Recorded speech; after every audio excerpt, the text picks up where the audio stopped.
Olá, amigos telespectadores do programa Joaquim Alessi. Na edição de hoje nós temos assuntos importantíssimos a abordar com vocês.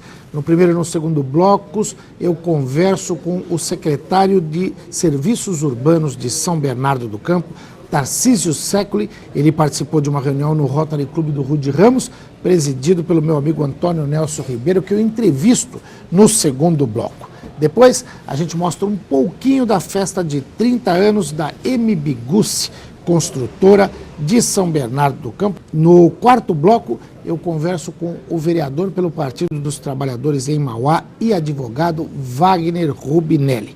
E para encerrar esse programa, nós temos informações quentes e importantíssimas em dois blocos de entrevistas no Café com Letras, com o secretário-geral do Sindicato dos Metalúrgicos de Santo André e Mauá, Sivaldo da Silva Pereira, o Espirro, que acaba de ser eleito o coordenador do colegiado da Ouvidoria de Santo André. Ele também fala do importante trabalho feito pela Agência de Desenvolvimento Econômico do ABC, do qual o Sindicato dos Metalúrgicos já faz parte nesse momento. A gente vai, antes de começar esse programa, para um rapidíssimo intervalo comercial de 30 segundos e na volta começa o primeiro bloco. Até já!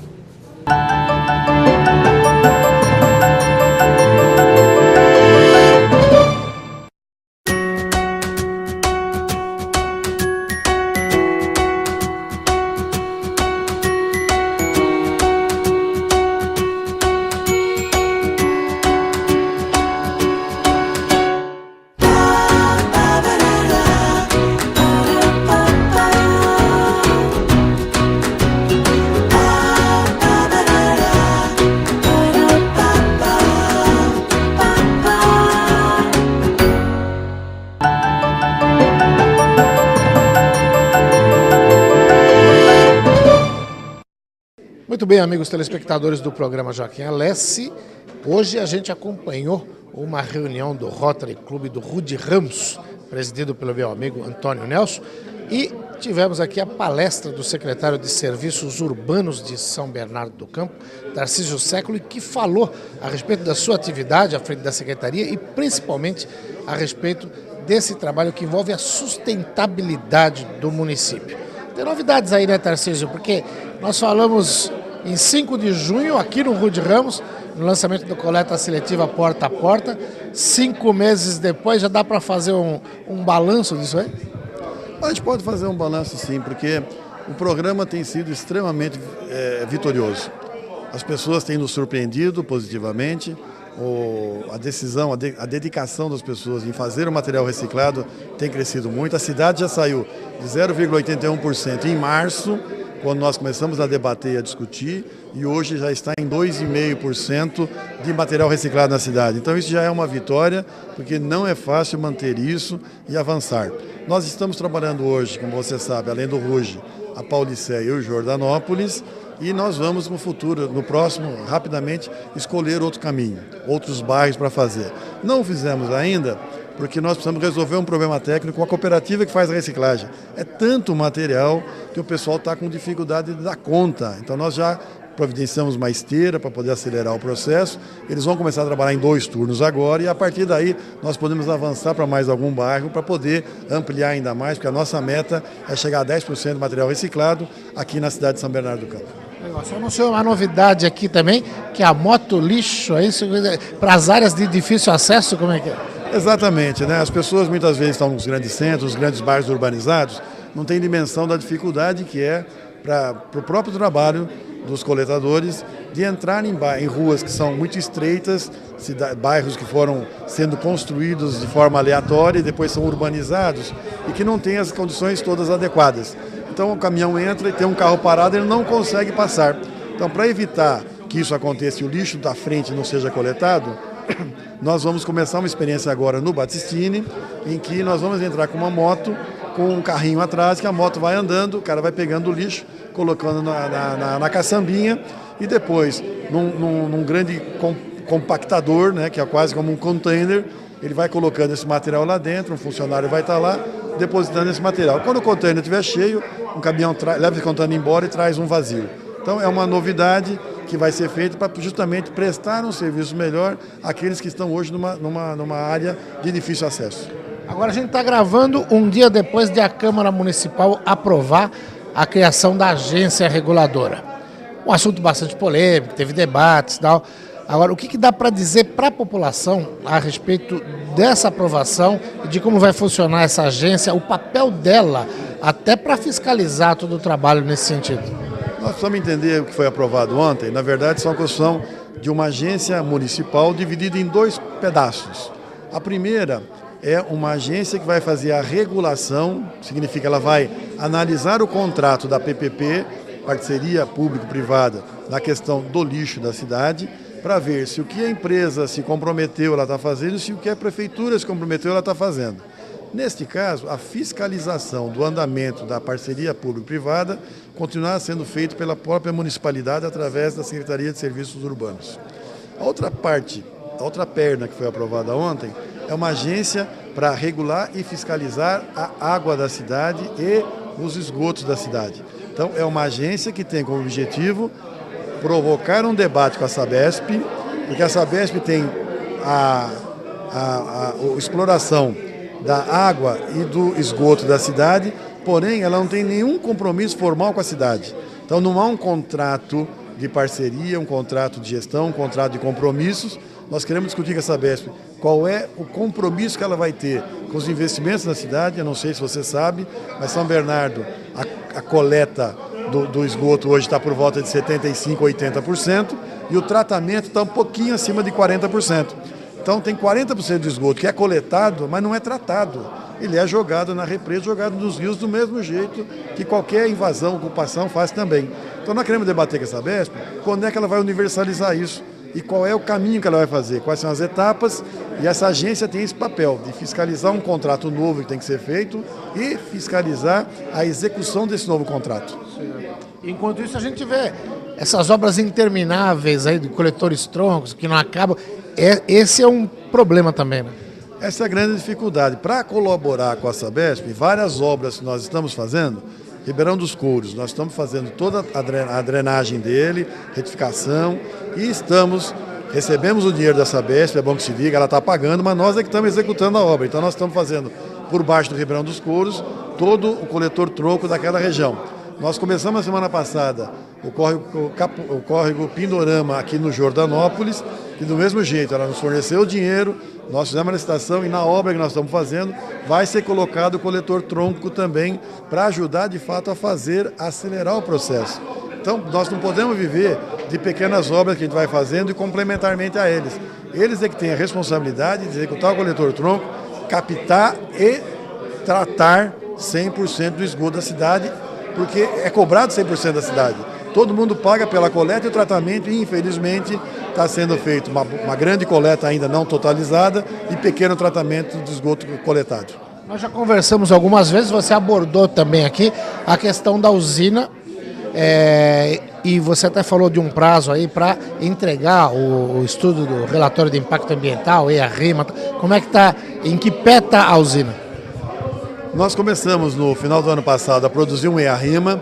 Nós queríamos construir a usina em cima do que é o antigo lixão do Alvarenga. Os estudos mostraram que ali era inviável de fazer. Então nós fizemos uma desapropriação de uma área colada e aí em junho desse ano começamos novamente o processo de EIA-RIMA. Então, na verdade, nós perdemos 6 meses de trabalho. Então, agora, até semana que vem, nós vamos entregar para a CETESB um EIA-RIMA muito bem fundamentado, porque nós já discutimos com a CETESB um monte de coisa que precisaria ter, precisa ser colocado, que é a obrigação legal que nós temos que fazer e queremos fazer da melhor forma possível, porque nós queremos que esse EIA-RIMA possa ser debatido em qualquer local e que não haja nenhum furo, nenhum buraco, nenhuma possibilidade de alguém poder questioná-lo. Então nós queremos fazer da melhor forma possível. E agora, então, na semana que vem, nós vamos entregar a primeira versão de forma oficial para a CETESB, eles vão fazer as considerações dele. Nós achamos que até fevereiro ou março nós teremos isso aprovado. Você deu um dado aí impressionante, que essa usina deverá gerar 17 megawatts de energia. São Bernardo hoje consome 8 seriam necessários mais 3 para essa produção, quer dizer, ainda sobraria energia para vender para alguma outra cidade, aí como é que é isso? Não, na verdade, assim, a energia produzida será de 17 megawatts. 3 megawatts a própria usina consome, então sobra para disponibilização 14 megawatts. A Prefeitura de São Bernardo consome 8, né? Porque são as iluminações das ruas, das praças a noite toda, os hospitais, as escolas, a própria Paço Municipal. Quer dizer, você tem um consumo de energia que dá 8 megas. Os outros 6, nós estamos estudando a forma de colocar à disposição, vai para o mercado livre de energia, coloca-se à disposição e aí a Eletropaulo faz a distribuição disso na sua rede de captação. Então não há nenhum problema ter excesso, o problema é faltar, mas com excesso sempre é bom. Você falou várias vezes a respeito de algumas posições de ecologistas, tal, e você mesmo deixou claro que você é ecologista, mas não é ecochato. Hoje, como é que está a conversa com essas organizações, com esses movimentos? Os estudos que você tem em mãos permitem a defesa dessa usina em qualquer debate, em qualquer circunstância? Permite a defesa em qualquer debate, qualquer circunstância, porque nós estamos falando de uma usina que já tem mais de 900 iguais no mundo, e principalmente em países como a Alemanha, como a Suécia, como a Suíça, a França, que são países que têm trabalhado muito a questão ambiental. Tem estudos que mostram que não há nenhum problema de saúde para a população do entorno, tem estudos que mostram que não há nenhuma mudança significativa no meio ambiente onde elas estão colocadas. Então nós temos muita tranquilidade em dizer que a usina é a melhor forma de destinação dos resíduos sólidos urbanos. Nós não estamos chamando mais de lixo, para nós é tudo matéria-prima. A alternativa que tem da usina é continuar colocando em aterro. E aterro, ele continua produzindo gás, por mais que tente tirar, uma parte vai para a atmosfera, e continua produzindo chorume. Então, se a gente quer acabar com o chorume e acabar com o efeito estufa a partir do gás metano, não é com os aterros que vai se fazer isso. Nós temos que ter uma solução melhor, mais acabada, que de fato são as usinas. Por hoje é só, a gente vai falar mais vezes. Obrigado, secretário, até a próxima. Muito obrigado e até a próxima. Secretário Tarcísio Século de Serviços Urbanos de São Bernardo do Campo conversou com você, amigo telespectador do programa Joaquim Alessi. Daqui a pouquinho eu vou conversar com o presidente do Rotary, do Rude Ramos, Antônio Nelson.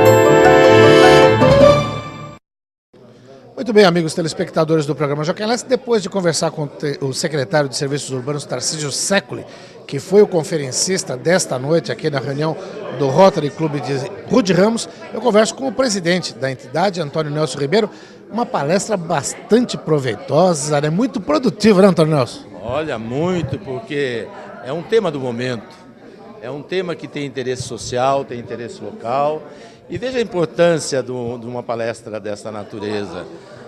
Ela esclarece, acima de esclarecer, ela dá a resposta para o amanhã, né? O que está se fazendo. Muitas vezes nós desconhecemos, não é verdade? E são momentos como este, nós temos aqui uma reunião de líderes, será propagado, será reproduzido. E precisamos de eventos dessa forma, jornalista Joaquim Alessi. É verdade, e a gente percebe pelo nível das pessoas, pelo nível das perguntas, até com embasamento técnico, discutindo essas questões da sustentabilidade, da usina de lixo, que tecnologia vai ser usada, quer dizer, o pessoal inclusive se preparou para esse tipo. Normalmente as reuniões do Rotary são reuniões com esse potencial todo? Sim, Joaquim, o Rotary tem o que nós chamamos de avenida, que são plataformas. Plataforma do tipo saúde, meio ambiente, que está inserido o tema de hoje, desenvolvimento econômico, paz, segurança. Então, dentro da plataforma dos propósitos do Rotary, que é uma instituição social, que eu a classifico como uma das mais importantes do planeta, haja vista que o Rotary é a instituição, a única que tem uma cadeira na ONU por cuidar de ações sociais, de projetos. Como se fosse um país, né? Como se fosse um país. E a importância do Rotary, ele cuida do todo, mas a partir do local. Veja a importância, Brasil, São Paulo, São Bernardo, o nosso local Rude Ramos, na verdade. E por que foi importante? O secretário do Tarcísio, ou o município aqui do nosso atual governo, Luiz Marinho, escolheu o nosso Rude Ramos como projeto piloto para essa coleta seletiva. E coleta seletiva, ela vai na casa, ela vai nas pessoas. Né? E como você falou, essa proposta, essa tecnologia que se propôs, desde a inclusão social, onde você tem os catadores, que hoje é uma profissão, né, envolvida, você tem os processadores, os transformadores, você tem um poder econômico, né, numa parceria. O que é mais importante num projeto dessa natureza? Que ele é uma integração social. Ele interage com aspectos econômicos, com aspectos sociais, políticos, né? E por que não num pano de fundo religioso? E o Rotary, como você falou, é uma instituição que proporciona essa polarização, proporciona essa integração.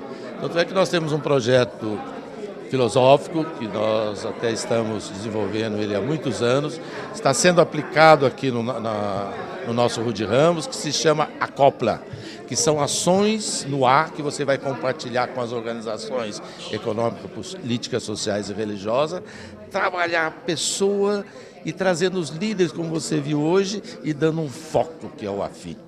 É um projeto que eu tive um pequeno contato, vi muito pouco, mas do que eu li, ele é fundamental para o desenvolvimento da sociedade e aquilo que a gente chama do conceito de cidadania, que é algo que é fundamental para que a gente tenha condições de vida cada vez melhores para todo mundo, não? Sim, porque quando você vai buscar a qualidade de vida da pessoa e da família, que é a menor célula social, que é de uma grandeza, de uma importância, né, as que eu chamo assim, aqueles valores sociais que nós perdemos, estamos perdendo no dia a dia, é através de um projeto Acopla que você pode recuperar. Veja só, o IBGE está aí para confirmar, 90% dos municípios brasileiros têm de 50 mil habitantes para menos. O Acopla está modelado para localidades de até 50. Rude Ramos é um bairro de uma cidade de 900 mil habitantes com 45 mil habitantes. E nós estamos como um piloto aqui em Rude Ramos e lá em Minas, na nossa Ouro Fino, que tem 34. Vingando uma proposta dessa natureza, para uma localidade como Rude, como uma cidade do interior, você está viabilizando para 90% do país. E ela vai tratar do quê? Da pessoa, da qualidade de vida da família, percebe? Do social local. Por quê? Porque é a pessoa, é a família, é essa coletividade que forma uma sociedade. E num momento como o que a gente vive, e acho que as manifestações de junho foram um indicador disso tudo, né? De dúvidas, de questionamentos, de incertezas, né? Projetos desse tipo que tendem a ajudar a toda a sociedade a buscar respostas para essas inquietações. Sim, Joaquim Alessi. Veja bem, nós cidadãos, você falou muito bem, cidadania. Muitas vezes nós temos dificuldade de exercer a nossa cidadania, por quê? Vamos até nos permitir quando elegemos aquele que em nosso nome está fazendo o governo.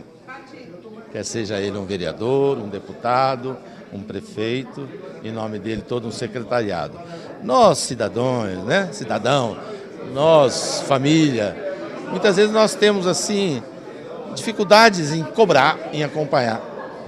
E é através de projetos dessa natureza que nós podemos exercer a nossa cidadania.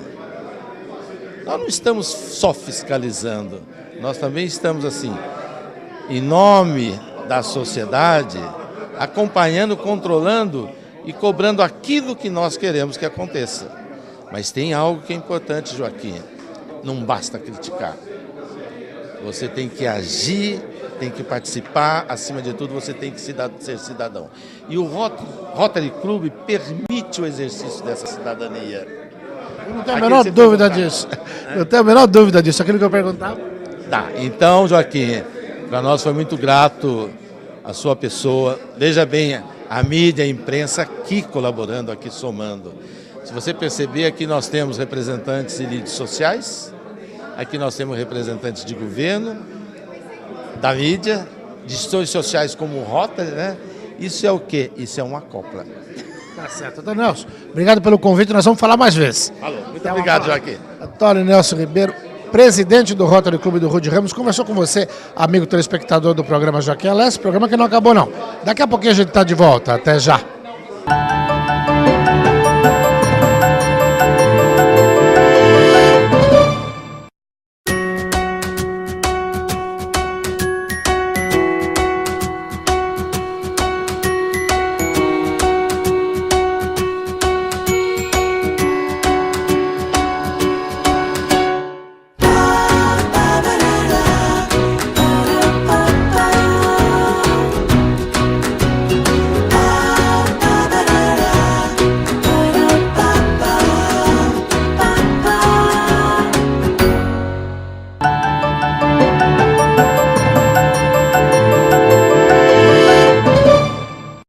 Olá, amigos telespectadores do programa Joaquim Alessi, e hoje eu faço uma das reportagens mais importantes que eu reputo de toda a minha carreira. Porque não é fácil uma empresa chegar a 30 anos de trabalho, dedicação. Além do mais, não é fácil um empresário chegar a 52 anos de carreira ininterrupta, coroada de sucesso. Eu estou falando de Milton Bigucci, da M. Bigucci, que nessa noite comemora 3 décadas de existência. É muita alegria, né, doutor Milton? Fico muito feliz de poder estar falando com você, porque para mim, nem eu não acredito também em tudo isso, porque a gente começou muito pequenininho, hoje temos uma empresa razoavelmente forte e é uma empresa que presta muito serviço, principalmente à sociedade, damos centenas ou milhares de empregos e produzimos também milhares de habitações. Hoje, praticamente 25, 30 mil pessoas moram em apartamentos construídos por nós. Isso para mim é uma honra, uma alegria, e eu nunca imaginava lá atrás que nós pudéssemos chegar a isso. Por quê? Começamos muito pequenininho, como a maioria dos empresários desse país, e conseguimos trazer a empresa, nesses 30 anos, sempre numa ascensão. Essa é uma alegria que eu tenho, porque eu devo muito isto a toda a minha família, a todos os meus filhos e sobrinhos, que são os que dirigem a empresa, a todo esse grupo de amigos que nós temos, que você está vendo hoje aqui nesta festa. Mas para mim eu me sinto muito orgulhoso e muito feliz, e bastante humilde para dizer que eu continuo lutando, continuo trabalhando, continuo dando emprego, e é isso que eu pretendo fazer até morrer. E continua lançando empreendimentos, né? A gente está nessa festa aqui, que é no Marco Zero que tem duplo sentido esse nome. É também um marco da indústria, do mercado imobiliário, né? Porque fase 1 lançada e totalmente vendida em tempo recorde, fase 2, como é que já está vendendo bastante, né? Já vendeu, já. Nós tivemos a fase 1, que vendemos 543 unidades, praticamente em 2 semanas. E agora lançamos a segunda etapa, já foi vendido praticamente 50%. Então, isso tudo para a gente demonstra uma coisa, um negócio chamado credibilidade. A gente tem uma seriedade muito grande, promete contratualmente o que vamos fazer e entregamos aquilo que prometemos. Isso para nós é uma tranquilidade. Os maiores publicitários ou propagandistas da nossa empresa são aqueles que compram os apartamentos nossos. Um fala para um amigo, outro fala para um parente. Isso para nós é uma honra e uma alegria, porque a gente que nasceu lá atrás, de uma forma bastante humilde, a gente tem uma alegria muito grande de poder estar fazendo isso, trazendo emprego, trazendo desenvolvimento para as cidades. Temos um trabalho grande e sério também sobre responsabilidade social, um trabalho muito sério também sobre a sustentabilidade daquilo que é feito nas obras. Tudo isso para nós é uma satisfação que você não imagina. E o livro, 50 anos no mercado imobiliário. O senhor me fala que já são 52, na verdade, né? Mas o livro conta meio século de atividade. Na construção civil, só na construção civil, eu comecei a trabalhar muito cedo, né, com 9 anos de idade, mas só na construção civil eu tenho já 52 anos, só assentando o tijolo, como eu sempre brinco. Eu acho que isso me deu uma gama de amigos, de pessoas, de relacionamento muito forte. E praticamente 100 pessoas prestaram depoimentos nesse livro. Pessoas que a gente conhece de todas as áreas e que esse livro será hoje autografado hoje aqui também. Maravilha. Logo, logo vem os 7 décadas de futebol, né? Tá pronto esse aí, viu? Já está impresso já. Agora só vou marcar agora o dia do lançamento para falar da nossa carreira de futebol. Tem o prefácio do ministro do esporte, o Aldo Rebelo, e tem os depoimentos de vários jogadores profissionais, campeões do mundo e tal, com os quais eu tive o privilégio, a honra já de poder jogar. Nunca fui jogador profissional, mas joguei com muitos desses craques e eles prestaram um depoimento para mim nesse livro. E eu faço questão de te convidar também e a todo o seu time. Estaremos aqui. Só para concluir, outro dia eu estava cobrindo uma solenidade do Dia do Vereador na Câmara de Santo André. E o ex-vereador, ex-presidente Joaquim dos Santos falou uma frase que eu considerei emblemática. Ele falou para todos os ex e atuais vereadores, também prefeitos, ex-prefeitos, vocês não fazem história, vocês são a história. E o senhor também, não só aqui em São Bernardo, no ABC, em São Paulo, no Brasil. Eu estava vendo o vídeo lá no saguão principal, que a gente vai mostrar alguns lances da festa, e aparece o senhor ainda bem novinho, com o ex-prefeito Geraldo Faria Rodrigues, eu vi foto com o ex-prefeito Maurício Soares, com ministros. Aldino Pinotti. Também vi com o governador Geraldo Alckmin, lá na reunião. Fernando Henrique Cardoso.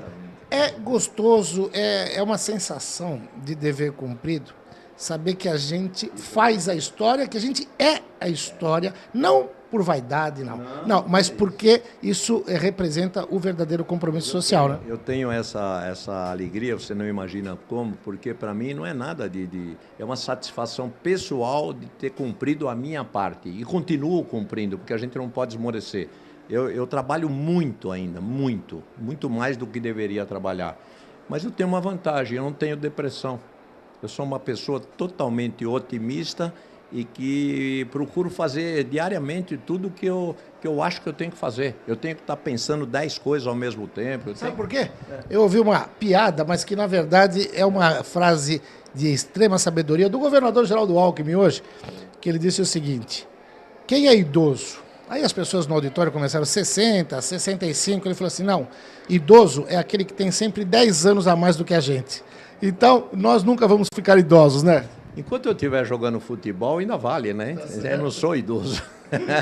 Doutor Milton Migucci, parabéns pelos 30 anos da empresa e a gente vai se ver mais vezes. Se Deus quiser, eu fico feliz aqui, desejo a você sempre aquele sucesso que eu sempre vejo com você. Sou um assíduo... um assíduo fã do seu programa, porque eu gosto de ver. Você traz pessoas da nossa região e que realmente, vamos dizer, essas pessoas sempre acrescentam alguma coisa para nós. Eu vejo assim. Tá ótimo. Dr. Milton Migucci, presidente da M. Migucci, que completa 30 anos de atividade, conversou com você, amigo telespectador do programa Joaquim Alessi, programa que não acabou não. Em 30 segundos a gente está de volta. Até já.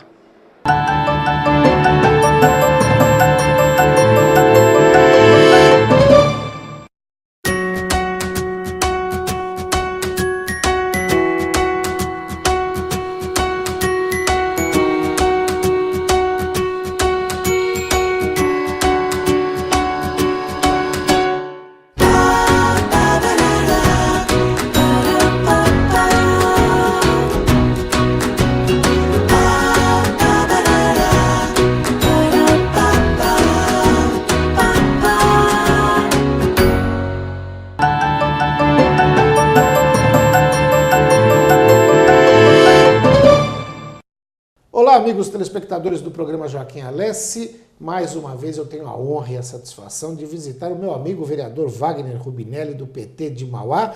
Vereador, obrigado por nos receber aqui no seu escritório. Olá, Joaquim. Eu que agradeço a sua visita, né? Quero estar agradecendo, né, você que gentilmente vem nos visitar hoje aqui em Mauá. Quero saudar você, telespectador, também. E seja bem-vindo, Joaquim. Eu agradeço. Notei que a movimentação aqui no escritório está maior, está melhorando. Tem que trabalhar, né? É verdade. Tem que trabalhar. Vereador, eu me lembro de quando o senhor exerceu o mandato de deputado federal em Brasília, inclusive estivemos lá juntos, conversando. O senhor tinha uma atuação importante na Câmara dos Deputados e a gente já falava naquela época da necessidade de uma reforma política no Brasil. Até hoje se fala nisso e a reforma não sai. O que acontece? Então, Joaquim, primeiro eu fiquei muito feliz de representar a nossa região, o Grande ABC, lá na Câmara Federal. Acho que foi fundamental. Eu fiquei um período lá na Câmara Federal, porque eu era suplente do Berzoini, né, do ministro. Quando ele retornou, eu tive que retornar. Mas fiquei 2 anos e 7 meses, trabalhei muito pela região e discutimos também a questão eleitoral, a reforma política que deveria ter ocorrido.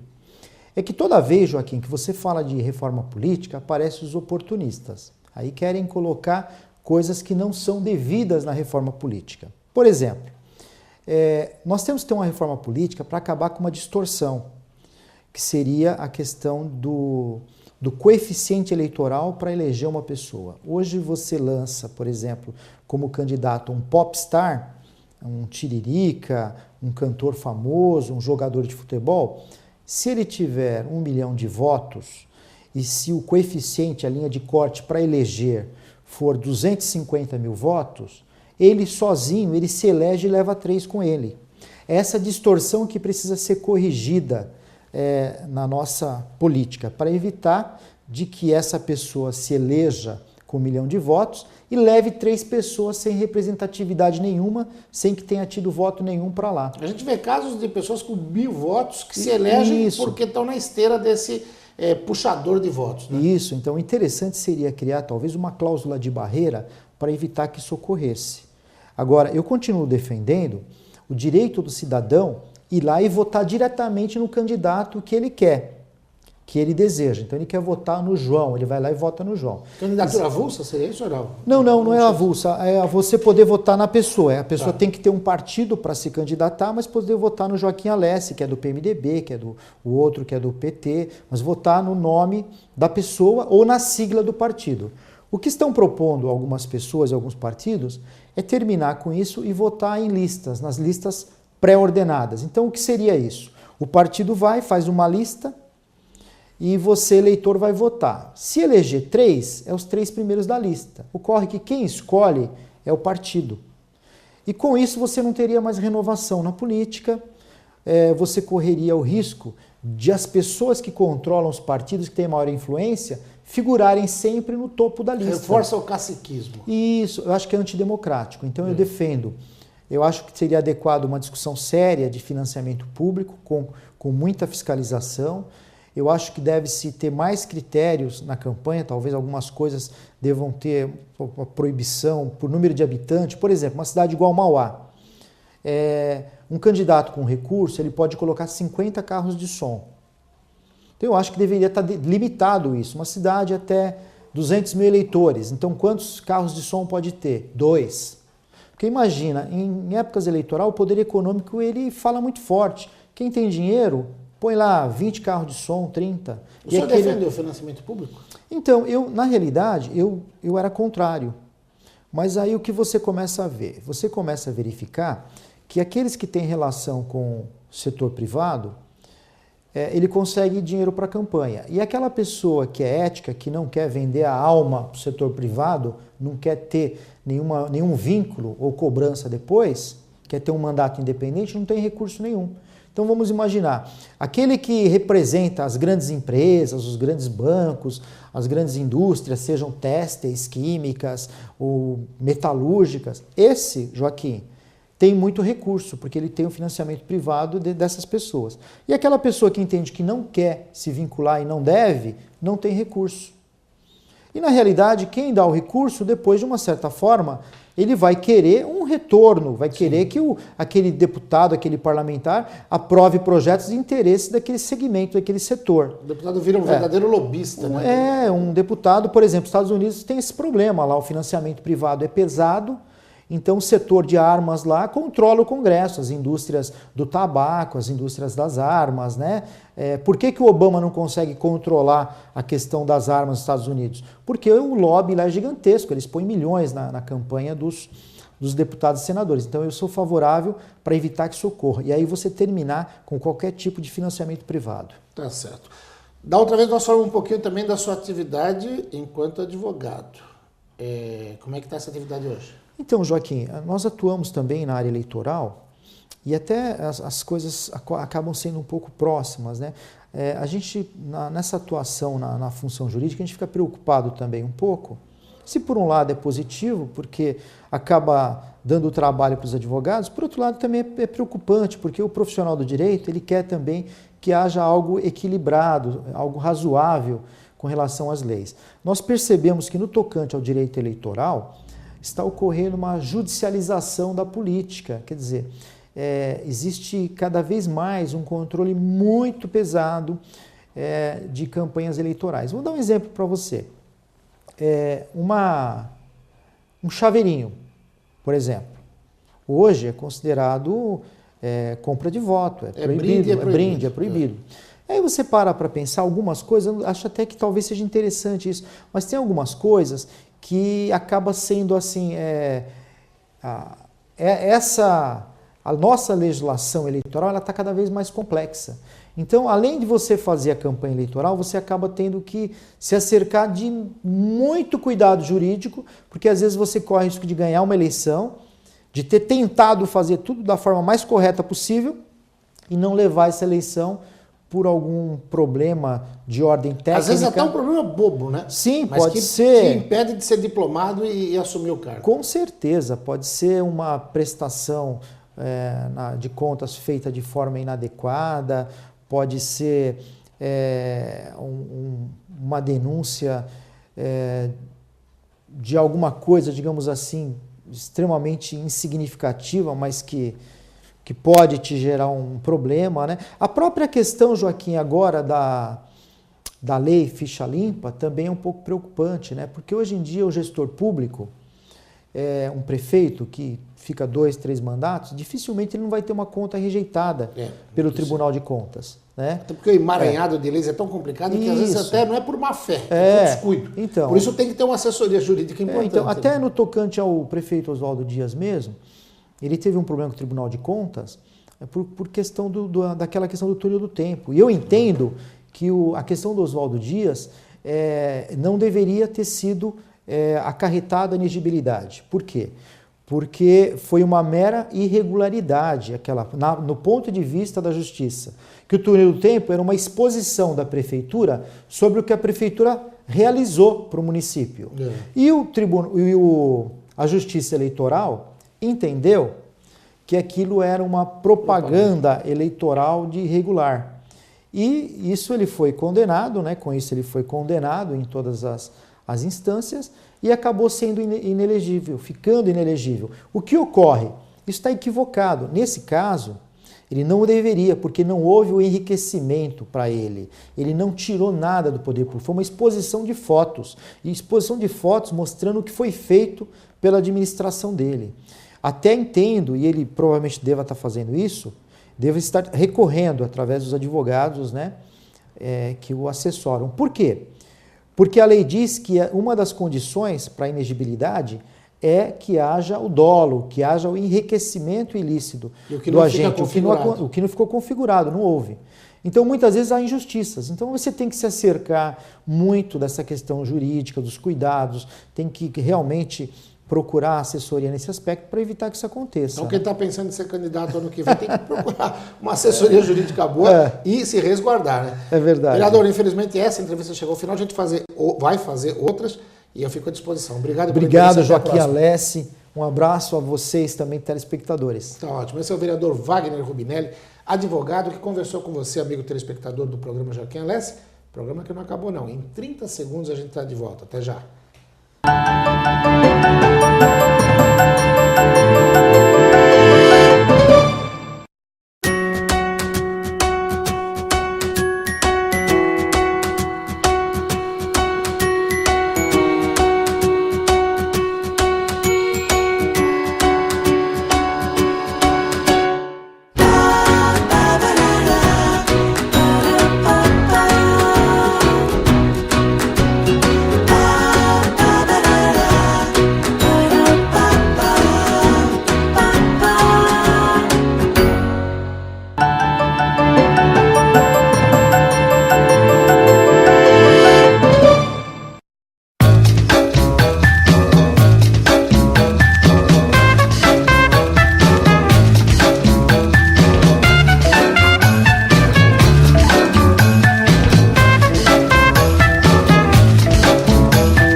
Olá, amigos telespectadores do programa Joaquim Alessi, e nesse bloco Café com Letras, eu tenho a honra e a satisfação de conversar com o Sivaldo da Silva Pereira, o Espirro, secretário-geral do Sindicato dos Metalúrgicos de Santo André e Mauá, e agora coordenador do colégio de... como é que é? Colegiado da Ouvidoria. Colegiado da Ouvidoria de Santo André. Vocês veem, eu falo isso sempre com o Martinha. Espirro, boa noite, obrigado por você comparecer aqui à Superbanca. Boa noite, para mim é uma satisfação estar aqui com você mais uma vez, Joaquim. Conte sempre conosco, nós somos seu fã. Opa, então é recíproco. E sabe que eu sempre falo com o Martinha isso, que o sindicalismo, e vocês estão na ponta desse movimento, ultrapassou muito aquela questão do sindicato apenas reivindicativo, que cuida apenas da questão de salário. Vocês estão mostrando que o sindicato tem uma participação social, política, econômica importantíssima.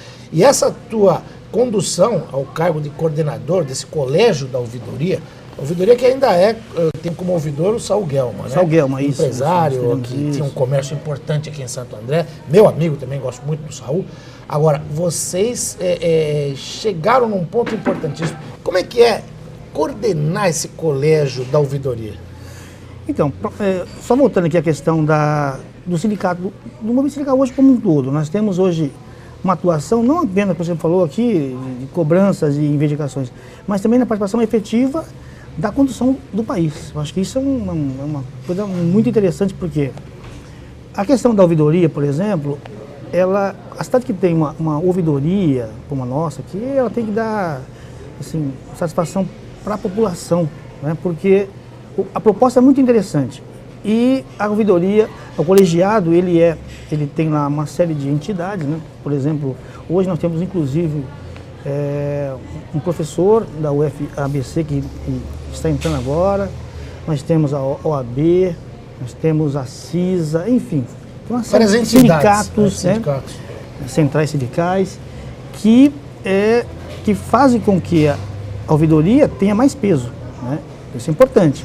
E ontem foi, como está entrando agora uma nova turma, foi eleito um novo coordenador e foi eu, por unanimidade inclusive, ontem. Fiquei muito feliz de saber que nós podemos conduzir a próxima eleição.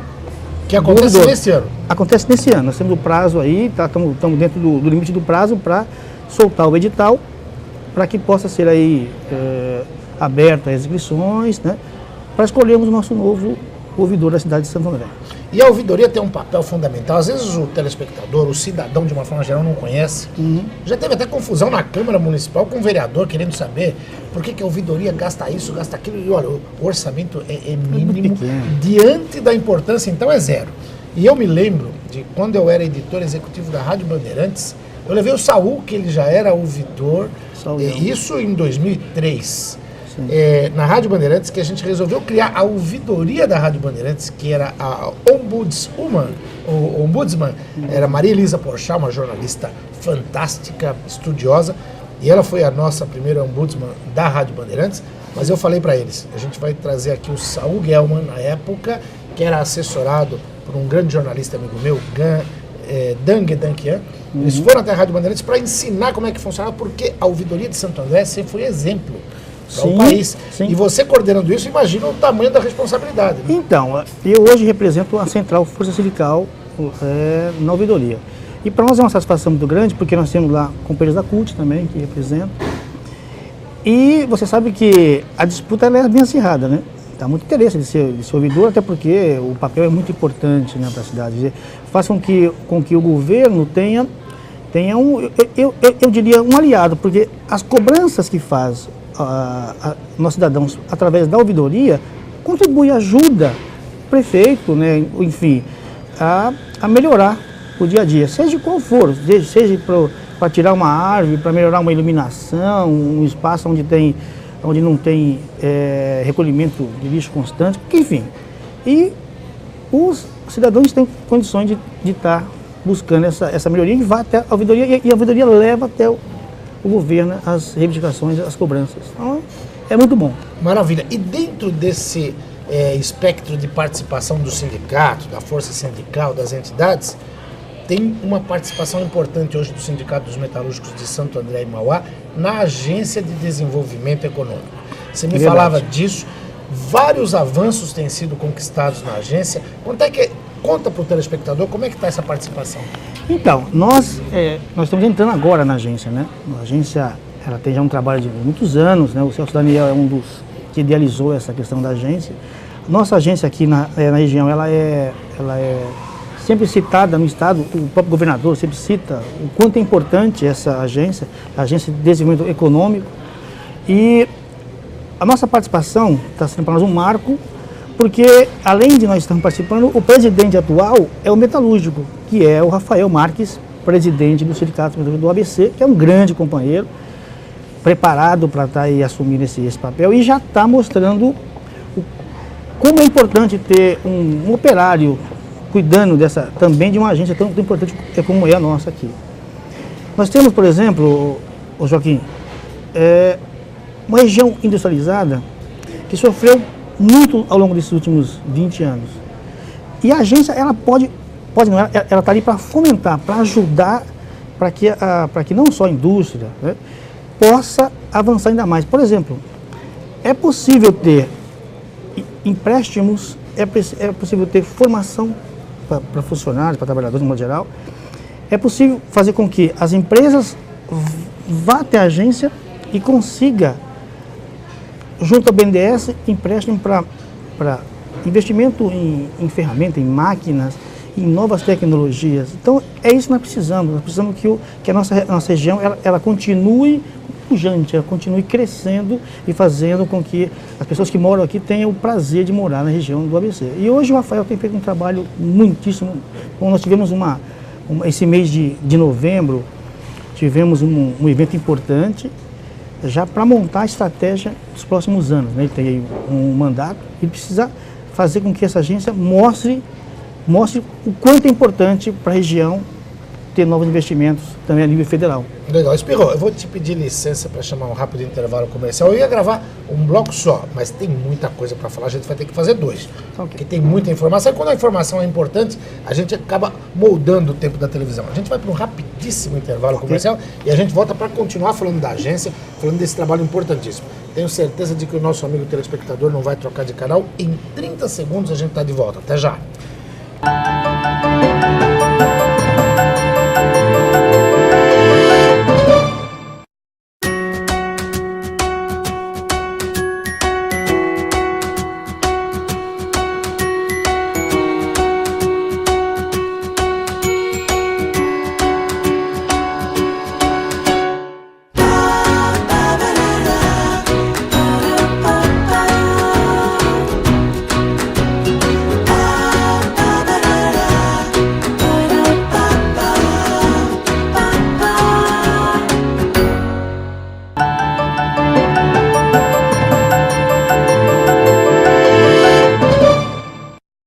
Muito bem, amigos telespectadores do programa Joaquim Alessi, a gente volta para mais um bloco Café com Letras com o Sivaldo da Silva Pereira, o Espirro, secretário-geral do Sindicato dos Metalúrgicos de Santo André e Mauá e agora coordenador do colegiado da ouvidoria de Santo André e também falando do trabalho importantíssimo da Agência de Desenvolvimento Econômico do ABC. Você falava no intervalo que a gente estava batendo um papo dos arranjos produtivos locais, que são os APLs, né?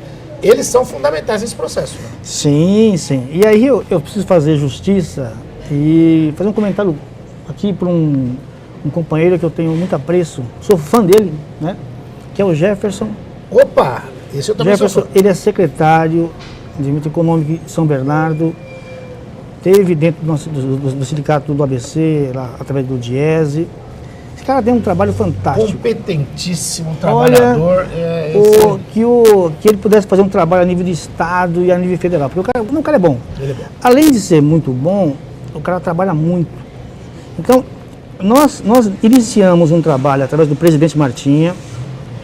Uma empresa procurou ele, uma empresa de ferramentaria, procurou o Martinha um tempo atrás reclamando da situação, do mercado, da condição das ferramentarias do Brasil. E o Martinha, muito inteligente, o que precisa fazer?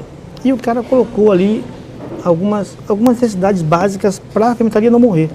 E o Martinha foi a campo. Fizemos algumas reuniões, alguns encontros, né? A princípio aqui na região, depois nós fomos até Brasília, né? À época falamos com o ministro, na época do nome que era o Jorge, esqueci o nome do ministro agora. Bom, mas esse homem, ele deu uma sequência, mas aí não andou muito.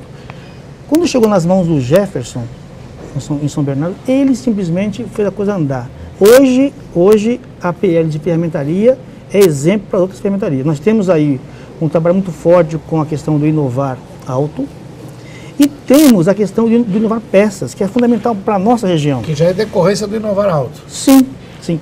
Agora tem um outro fato interessante, Joaquim, que tem empresas hoje aqui da região de autopeças que importa peças China, Índia, enfim, os países com custo muito mais barato, e bota o carimbão aqui e vende como se fosse pedra produzida no Brasil.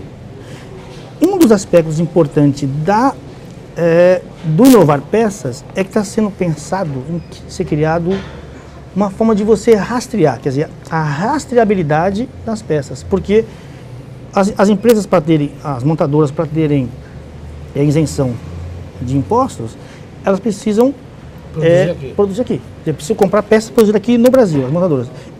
A autopeça então, tem que produzir aqui. Para a gente poder manter esse mercado vivo, né, importante, porque dá emprego e muito mais impostos para a região, é preciso que seja comprovado que foi feito aqui.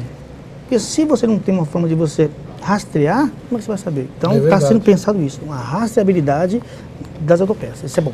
E sabe por que a agência está fazendo sucesso e está conseguindo? Eu tive outro dia gravei com o presidente Martinha, com o Sapão, né, o Adilson Torres, secretário administrativo e financeiro, no dia da inauguração da planta da Paranapanema aqui em Santo André, em Utinga. Sim. Isso é um trabalho de vocês, porque essa empresa iria sair de Santo André, né? Sim. E 150 milhões de investimentos, 150 empregos, tem muito a ver com essa luta. Tem.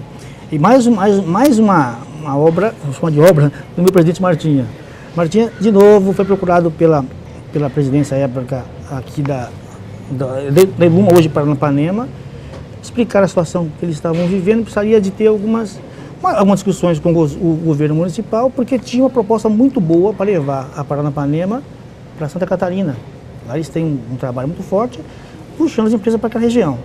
E aí o Martinha, mais uma vez, procurou o governo municipal, acho que chegou até o governo estadual, e o Grupo Paranapanema investiu, segundo a informação, 450 milhões aqui na região. Sim. Mantendo aqui uma empresa forte, com mais tecnologia e mantendo os empregos, que para nós é fundamental. Emprego com qualificação, né? Com qualificação e com qualidade, porque uma fábrica nova, com tecnologia, quer dizer, isso vai fazer com que ela...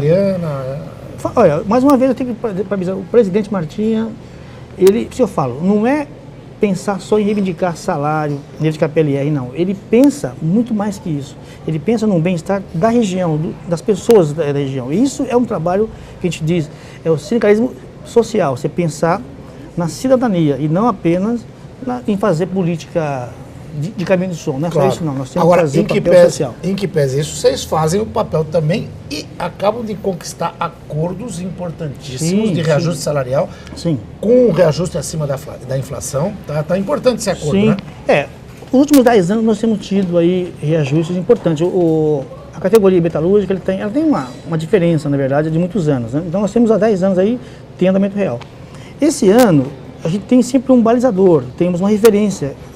Tem o grupo que fecha acordo agora em setembro, que é database em setembro, que fecharam com 8% de reajuste, né? Entre elas montadoras, autopeças, né, do Estado. E aí, para nós, é um número importante, 8% acaba sendo referência. Só que, na discussão com os patrões, os caras, eles não pegam um número fechado, eles pegam o que é a inflação e o que tem de aumento real. E o aumento real de setembro, ele foi 1,82%. O nosso agora, fechando com 8%, ele pode chegar a 2,5%. Que não está fechado ainda o índice. É isso, o INPC, que é o que vale para nós, ainda não foi fechado. Pode chegar a 2%? Mas tem aí, pode chegar a 2,5%. Nossa, mas que chegue 2,4%, 2,5%. Mas é uma vitória importantíssima. É porque fala-se muito aí, crise, nós não vemos crise. O trabalhador continua produzindo bastante, as empresas continuam ganhando dinheiro. Por isso que nós fizemos questão de mostrar que nós tínhamos uma posição firme e conquistamos mais uma vez um momento, a gente diria, satisfatório. Maravilha. Espirro, infelizmente essa entrevista chegou ao final. A gente vai fazer outras. Parabéns pela condução ao cargo aí de coordenador do colegiado da ouvidoria. E quando tiver notícias novas, pode passar para a gente que a gente vem aqui gravar. Obrigado, Joaquim. Logo vai ter aí as datas da eleição para o ouvidor. A gente vem aqui conversar com você. Eu quero acompanhar isso aí de perto. Obrigado por você, um abração, Espirro, fica com Deus. Obrigado por te receber. Sivaldo da Silva Pereira, o Espirro, secretário-geral do Sindicato dos Metalúrgicos de Santo André e Mauá, coordenador do Colégio de Ouvidores, da Ouvidoria de Santo André, conversou com você, amigo telespectador do programa Joaquim Alessi, no bloco Café com Letras. Programa que não acabou, não. Em 30 segundos a gente está de volta. Até já.